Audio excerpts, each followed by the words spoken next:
School থেকে রাস্তা cross করার সময় ভাইকে বাড়ি মেরে ফেলাই। কোন জায়গা? এটা উত্তর সিটি স্কুলের সামনে। কইতাইতে আসলো?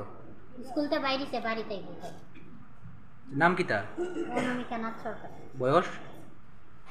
19 বছর। কে বাড়ি দিছে? বাইকে। বাইকের যাত্রীরা কোন আনে আছে জানতে পারছেন নি? কলেজে বলে যাইতেছে তাই কইছে।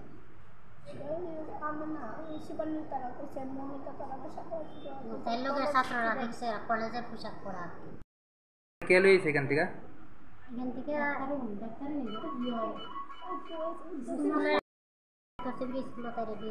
কেমন আঘাত পাইছে? মাথা বেশি চুট খাইছে, এখন জিবি রেফার করছে ডাক্তারে।